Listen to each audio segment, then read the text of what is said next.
கொல்லூருக்கு போகும்போது ஒரு சுவாரஸ்யமா ஒரு விஷயம் நடந்தது. நீங்கெல்லாம் நம்புவீங்களான்னு எனக்கு தெரியல. கொல்லூர்ல கொற்ற மலை, சிஆர்வி கார் சடனா அந்த கொற்ற மலையில முன்னாடி ஒரு உருவம்.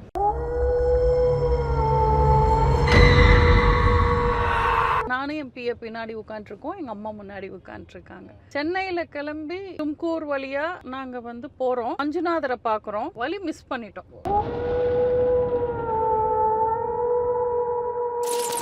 மிஸ் பண்ணி எப்படி போனோன்னே தெரியாம சுத்தி சுத்தி சுத்தி போறோம். கொல்லூர்ல மூகாம்பிகை டெம்பிள்ல தெரிஞ்சவங்க இருக்காங்க. அவங்க ஃபோன் பண்ணிட்டு இருக்காங்க, இன்னும் வரலையாங்க, இன்னும் வரலையே, இங்க திருட இருப்பாங்க, ஏதோ ஆவியெல்லாம் இருக்கும், நீங்க என்னங்க சேஃபா வாங்க, எங்களுக்கு கவலையா இருக்குன்றாங்க. நாங்களும் சேஃபா போயிட்டு இருக்கோம். நைட் ஆயிடுச்சு. காலையில இங்க கிளம்பணும். நைட் 11:30க்கு மூகாம்பிகை ஃபுட் ஹில்ஸுக்கு அந்த ஹில்ஸோட ஃபுட்டுக்கு போயிட்டு எப்படி போனோன்னு அப்போதான் ஃபர்ஸ்ட் டைம் நான் இந்த நோக்கியா வரும் ஓப்பன் பண்ற அந்த கம்யூனிகேட்டர்ன்ட்டு ஒரு ஃபோன், அதுல கூகுள்ல சர்ச் பண்றேன். அப்போ 2G இருந்த சர்வீஸ். அப்பதான் அந்த டெக்னாலஜி எனக்கு உதவி நான் மேப்ல போய்கிட்டு இருக்கோம். கொற்ற மலை, சிஆர்வி கார் சடனா அந்த கொற்ற மலையில முன்னாடி ஒரு உருவம், சின்ன பையன், ஒரு 25-26 வயசு, வெள்ளை குர்த்தா. அவன் மேல மட்டும் மழை பெய்யல, கையை நீட்டிக்கிட்டு சிரிச்சுக்கிட்டே நிக்கிறாரு.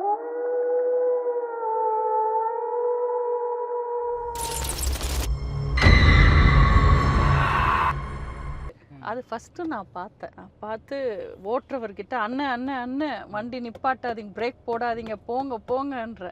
நான் பார்த்த அடுத்த செகண்ட் எங்கள் அம்மாவும் கல்யாணம்ன்றாங்க. நாங்கள் கிராஸ் பண்ணோம். அது ஒரு செகண்டில் கிராஸ் பண்ணி திரும்பி பார்த்தோம், இல்லை, அந்த உருவமே இல்லை. அதை நான் என்னன்னு நினைக்கணும்னு எனக்கும் இன்னைக்கு வரைக்கும் தெரியல. இது நானும் பார்த்தேன், எங்கள் அம்மாவும் பார்த்தாங்க, எங்கள் பிஏவும் பார்த்தாங்க, ஓட்டுனவரும் பார்த்தாங்க. மழை பெய்யுது, அந்த பையன் மேல மட்டும் மழை பெய்யல, ஒயிட் குர்த்தா, டியூப் லைட் மாதிரி மின்னுது.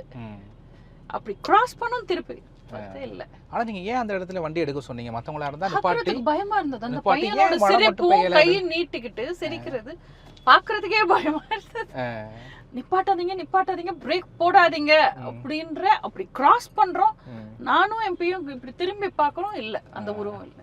போய் சொன்னீங்களா? அங்க வெயிட் பண்ணிட்டு இருந்தாங்க. அங்க சொன்னாங்க, நீங்க இதுக்கு மேல வருவீங்களானே எங்களுக்கு டவுட் ஆயிடுச்சு, திருடா இருப்பாங்க, ஆவி இருக்கும், பயமா இருந்தது அப்படின்னாங்க. பட் சேஃபா போயிட்டோம், நல்லபடியா போய் நல்ல தரிசனம் பார்த்துட்டு திரும்பி வந்தோம். ஓகே. அந்த வழிங்கிறது அது மாதிரி நிறைய இது மாதிரி இதை பார்த்துருப்பாங்க இதுக்கு முன்னாடி, அதனால கவனமா வாங்க அப்படிங்கிற மாதிரி உங்களுக்கு சொல்லியிருக்காங்க. இங்கேயுமே இப்போ சென்னையில் இது மாதிரி எங்காச்சும் சோர்வாக இருக்கும்போது எங்காச்சும் ஒரு இடத்துக்கு கார் எடுத்துகிட்டு போவோம் அப்படின்னா அது என்ன இடம்? அம்மா சமாதி. ஓ மேம், நீங்கள் இப்போ செல்ஃபாக ட்ரைவ் பண்ணுவீங்களா? எனக்கு டிரைவிங் தெரியும். ஓ எந்த வயசில் கற்றுக்கிட்டீங்க? ஹீரோயினா இருக்கும்போது, பெரிய ஹீரோயின் ஆகணும்னா அஜித் கூட எல்லாம் நடிக்கணும்னா டிரைவிங் தெரியணும்னு சொன்னாங்க, கத்துக்கிட்டேன். இப்போ நான் செல்ஃபா டிரைவ் பண்றதும் இல்ல, அஜித் கூட நடிக்கிறதும் இல்ல. ஆனா கத்துக்கிட்டது அது ஒரு நல்ல விஷயம். ஆமா. அப்போ இது மாதிரி சொல்லுவாங்களா, டிரைவிங்கிறது மஸ்ட், இந்த மாதிரி பெரிய ஹீரோ கூட நடிக்கிறதுனா அப்படின்னு? நான் சும்மா காமெடிக்காக சொன்னேன். ஆனா நாங்க நடிக்கும் போது சினிமால பாத்தீங்கன்னா ஹீரோன்னா குதிரை சவாரி தெரிஞ்சிருக்கணும், ஹீரோயின் நல்லா ஆட தெரிஞ்சிருக்கணும், நல்லா பேச தெரியணும், அதெல்லாம் சொன்னாங்க. எனக்கு சங்கமம் நடிக்கும் போது ஆட தெரியாது. அதுக்கப்புறம் நான் ஆட தெரிஞ்சுக்கிட்டேன், ஃபைட்டிங் கற்றுக்கிட்டேன், குதிரை சவாரி கற்றுக்கிட்டேன், டிரைவிங் கற்றுக்கிட்டேன், எல்லாமே கற்றுக்கிட்டேன். ஆனால் சினிமாவில் தான் இல்லை. அதுக்கப்புறம் சினிமாவில் இல்லை. இப்போ டிரைவ்னா எங்காச்சும் நீங்களா தனியாக எடுத்துகிட்டு போனது வெளியில் அதிகபட்ச தூரம்? நான் தனியாக எப்போவுமே போனது கிடையாது.